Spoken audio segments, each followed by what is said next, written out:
I'm Dr. Corey Howard, gastroenterologist, general internist, anti-aging functional regenerative medicine, all board certified, and nearly 30 years of experience. Today, what I'm going to do is we're going to talk a little bit about hormone therapy for men, because right now it's really all over the place. There's people out there like, you have to be on hormone therapy, and it's actually not true.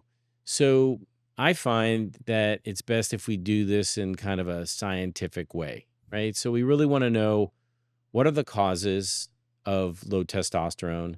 What are the symptoms of low testosterone?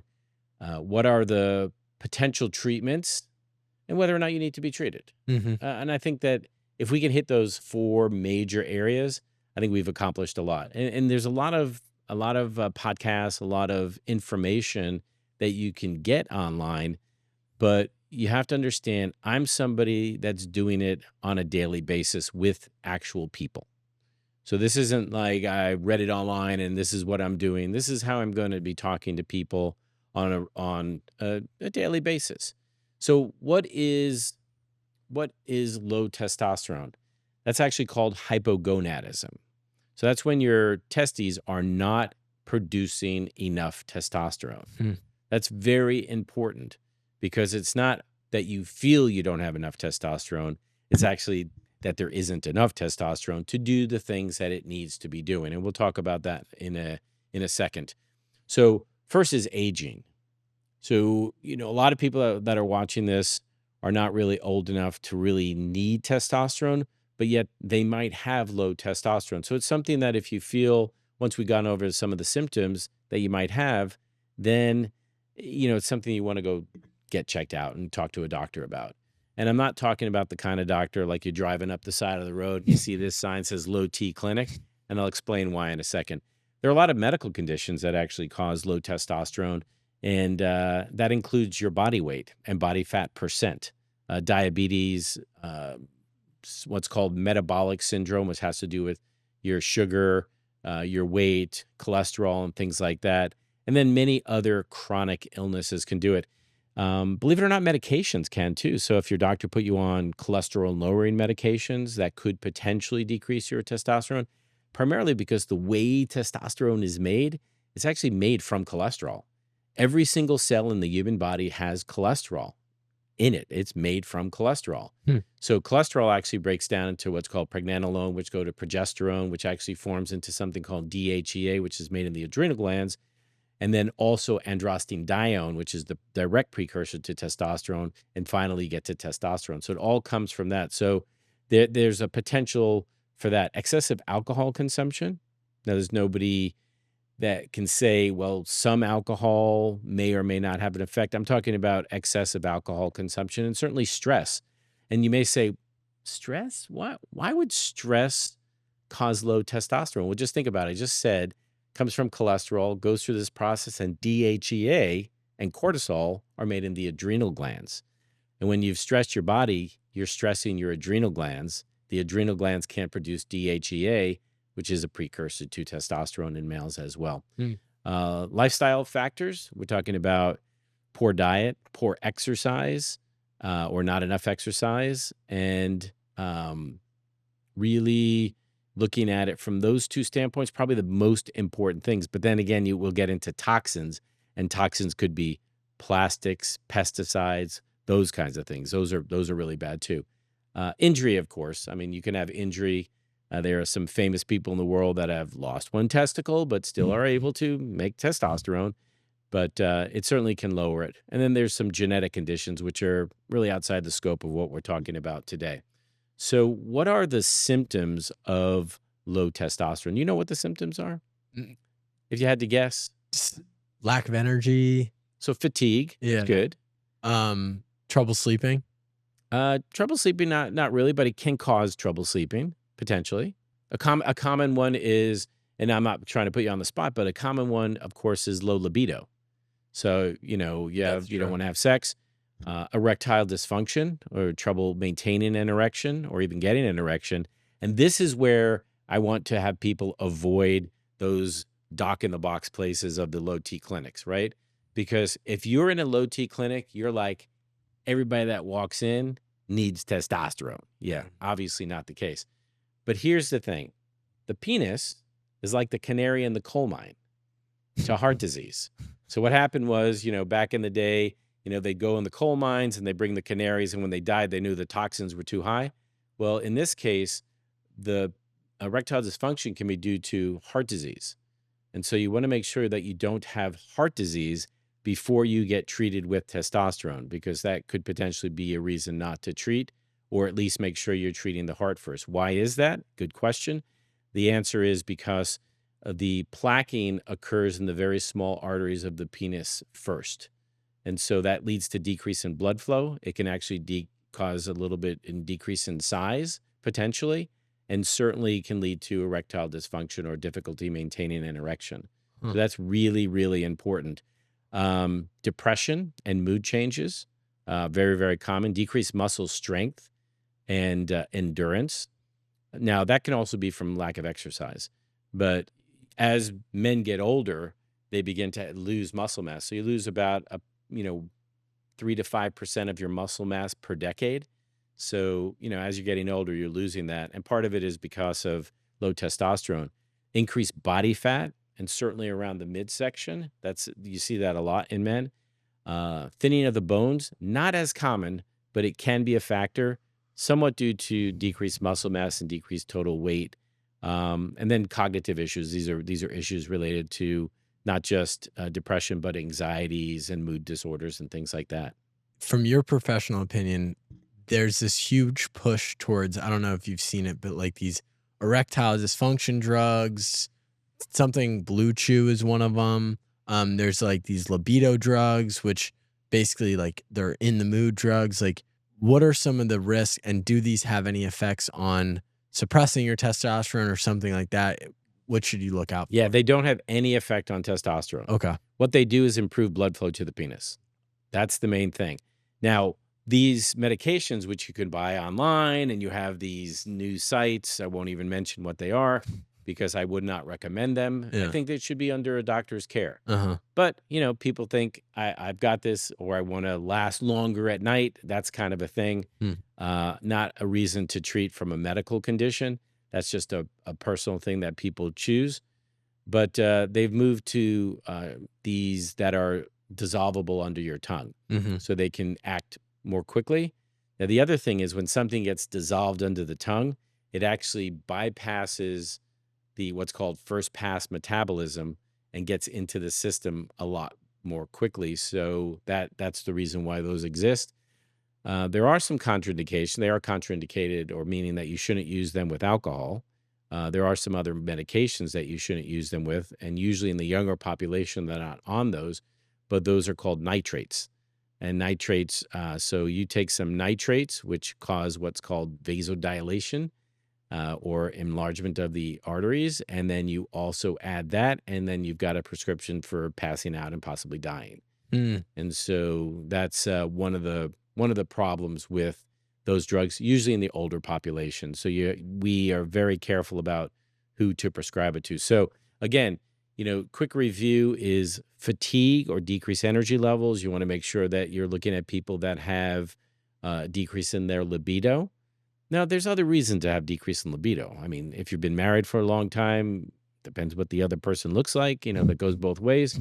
It also has to do with the fact that your interests may change because of a variety of things, and then increasing in stress and stuff. But also abdominal body fat, looking at your muscle strength, your mood. Those are the big things that you should be aware of. And now that can happen in somebody who's younger too. So I want to talk a little bit about, well, before you even get to treatment, how should it properly be evaluated? Right. So here's the problem is that you can get a total testosterone. It's a cheap test. Honestly, it's very inexpensive. And if you just get that, you are you're missing a lot, because total testosterone doesn't tell you the picture. What tells you the picture is free and bioavailable testosterone. And why is that? Because these are the molecules that are available to actually do the thing that they're supposed to do. So I've seen plenty of people who have had normal testosterone levels But what happens is that their free or bioavailable numbers are significantly low, which means that they have testosterone, but it's not functional. In those cases, we have to find out why and or consider treatment. Other things you want to check for. Remember, I just mentioned DHEA made in the adrenal glands. You want to check on that too. That has to do with muscle repair, muscle mass, bone density, and things like that. So you want to make sure we look at that. We want to look at a blood count. We want to look at what's called a prostate specific antigen, which is a test that looks at your prostate specifically for prostate cancer. Mhm. That is something that if you're on testosterone therapy should be done every 6 months for the first year and every year afterwards. And that's outside of the United States Preventive Medicine Task Force guidelines for prostate screening, but it's something that you should do.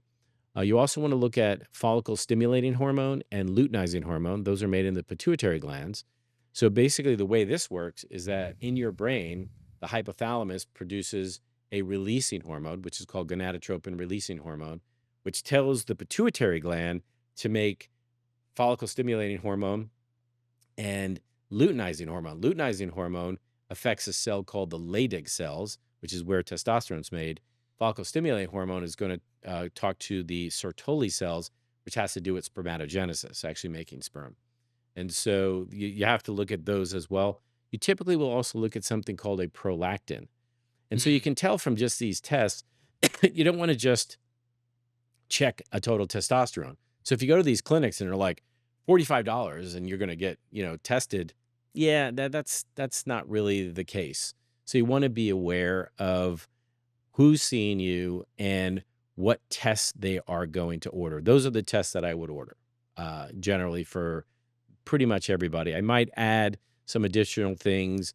If I'm looking at the bigger picture, I might look at vitamin D. I might look at vitamin B12. Might look at homocysteine, especially as they get older, because that's a particularly easy way to talk about what's called a methylation pathway. That has to do with thinking back to what a methyl group is. It's a carbon with three hydrogens, and it binds and turns DNA switches on and off. Sometimes as you get older, you can't do that, Mm. or you may have a deficiency in a actual gene called methyl tetrahydrofolate reductase, which actually can affect your ability to get these B vitamins into your body.